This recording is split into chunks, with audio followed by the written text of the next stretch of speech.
2025. Well, that was a year, right? Irrelevant and groundbreaking, all at the same time.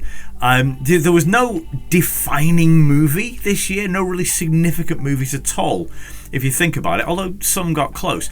But this is the year the entire foundations of the film industry visibly shifted in ways that may redefine modern entertainment as we know it.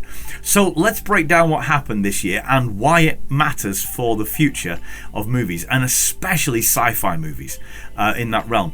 So I've put everything in chapters just because it's nice to do so. So here we go. Number 1, whose studio is it anyway? So this is the year that the idea of who actually makes movies, who distributes movies, changed in a big, big way. So for most of film history, studios created films and distributors sold them to audiences. Those two have merged more and more over time. And by 2025, streaming platforms had already, by the beginning of this year, they'd already become both studio system and the marketplace. It's been coming for a while, with the likes of Disney, Paramount, Warner Brothers, etc., creating their own direct streaming platforms.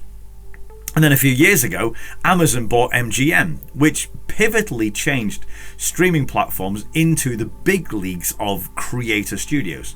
Now, MGM were hardly a major studio anymore. They've not got that many really big titles like James Bond, etc. So it was more of a ripple than a wave. But in 2025, the tsunami hit. Netflix bought Warner Brothers. You know all about this already. This is one of the biggest studios there is.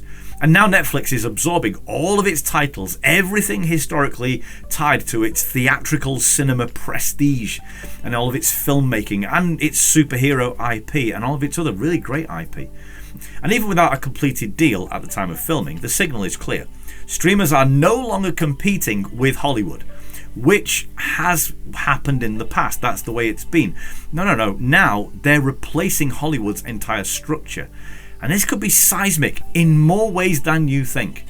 Now, sure, Netflix has already been financing big budget, effects heavy science fiction projects that would once have required an entire, traditional studio pipeline.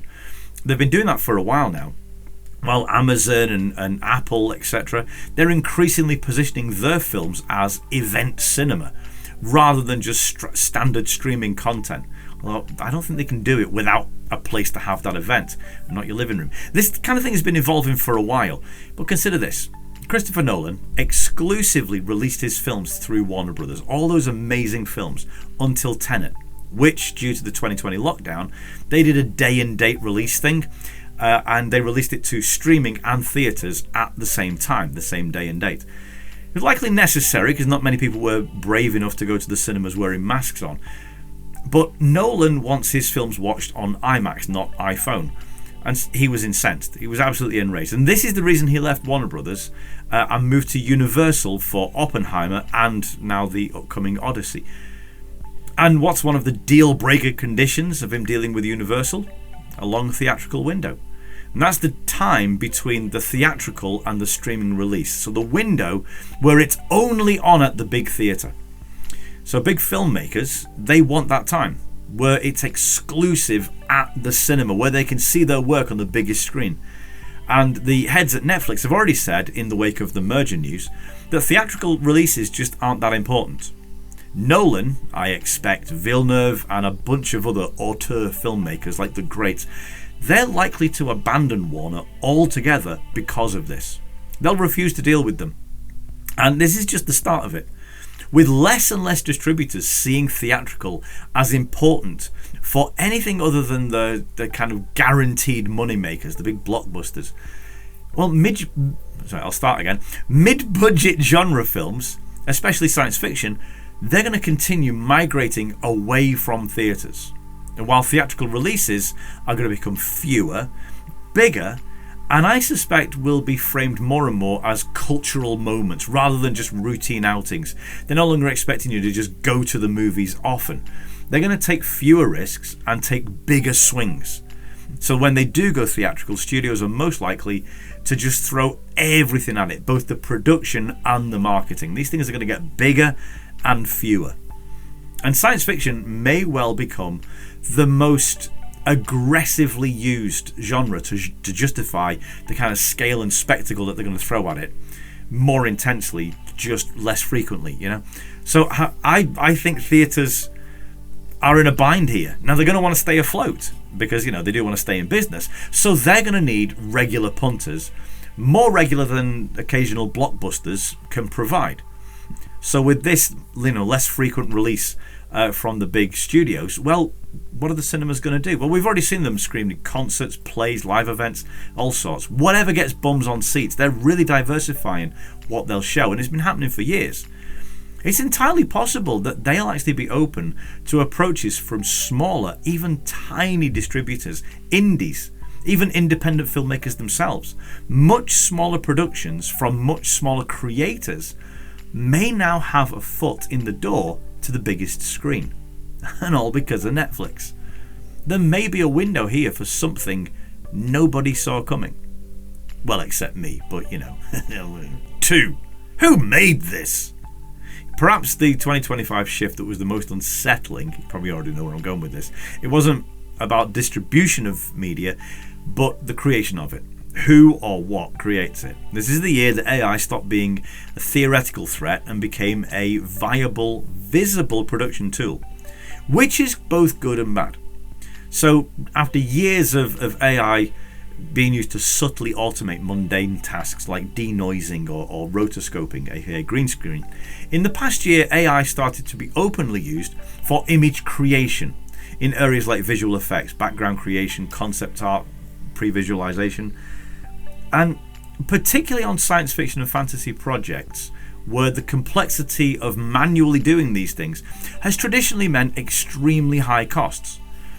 Now, Netflix publicly discussed bringing AI into its workflows. They're open about this. And Disney has, just before I recorded this video, signed a massive deal with OpenAI. We have our first fully AI actor now. And just like that, generative video has gone from Will Smith eating spaghetti to this. And this matters enormously for movies, and science fiction in particular. The genre of science fiction that I've always loved, it's always been limited by budget, by how much of the future you could afford to show on screen, VFX, CGI, etc. AI lowers that barrier. So in the short term, this means more sci-fi stories could get made faster and cheaper. Gone will be the days where only big studios with massive budgets can create the visual spectacle of big sci-fi. And this would mean that the threat of social media, which streamers and cinemas are already feeling, a lot of eyeballs pointing at small screens, so not pointing at their big screens, all of that anxiety that they've got, it's just going to increase massively. There could be 1,000 free, visually spectacular, highly produced films on YouTube for every one on Netflix. And there it is. Maybe you're already hearing the word slop, right? Because, well, this could mean either a new era of original high production value indie films, or the movie equivalent of the YouTube ads we're all seeing right now. 90% AI junk just spamming the airwaves. It really could go either way. But either way, the genie's out of the bottle, so there's no going back now. This is the year it all changed. Where is it going to go? Who knows? Buckle up. Number 3. No more heroes. Meanwhile, something equally important happened quietly. Superhero films, while they didn't disappear in 2025, they stopped feeling inevitable, didn't they? They stopped being bankable, release slates have been thinner in superhero movies, no doubt in that. Far fewer releases with capes. Marketing has been more cautious. Cultural moments were smaller. Has there even been a big moment in superheroes this year? Fantastic Four got close. Marvel did take a big swing with that one. And it was actually really good. I enjoyed it. And perhaps Superman kinda made a cultural moment, but neither did that well at the box office or made that much of a dent in the cultural awareness. And nothing really created the hype that we're used to. Nothing all year. When's the last time that happened? At major fan events like Comic-Con, studios scaled back the spectacle, scaled back their investment, their involvement quite a lot. And at the 2025 Saturn Awards, the best superhero film was discontinued as a category. And the studios seem to be hearing this. They seem to be changing as a result. They're already focusing more on individual standalone stories, moving away from the sprawling interconnectedness thing, which is kind of leaving the MCU twisting in the wind with all of the grand plans that they're already well into, as they are increasingly, it seems, desperate to push Avengers Doomsday with lots of spoilers and things like that, and they're just finding a lethargic audience in response, and it really does seem to show that things have shifted. And this may be the year that a refreshed DCU actually started to reign over the MCU with the Superman release. But it seems like they're fighting over a much smaller hill, doesn't it? And don't get me wrong, I do think, the future here of superheroes, it isn't collapse of the genre, it's just normalization. Superhero films are likely to go the way of westerns. Never gone, sometimes dominant, but periodically reinvented when a new vision breaks through. They're just kind of going to be around. But I think 2025 is definitely the year the crown slipped. And for science fiction, this may be a gift, as the capes, they've kind of lost their monopoly status. Speculative storytelling now regains space to explore ideas beyond just franchise maintenance. And this could open the door to more, better, different ideas. Although, with the next few years of projects well into production already, we're talking about a slope, not a cliff edge. There's a lot of superhero stuff to be released yet. So I guess we'll see how it goes. Number 4, prestige worldwide. Finally, 2025 reinforced something science fiction has been pointing towards for decades and that we've seen growing. The future of genre storytelling is global. Now, international and cross-cultural sci-fi and fantasy projects, they've found massive audiences this year, often without relying on traditional Hollywood branding. Streaming platforms in recent years, they've been moving more aggressively towards backing non-US creators. So they're mixing aesthetics and creating blended styles of animation and music and live action. And cultural mythologies, they seem to be crossing borders. And language, it became less and less of a barrier.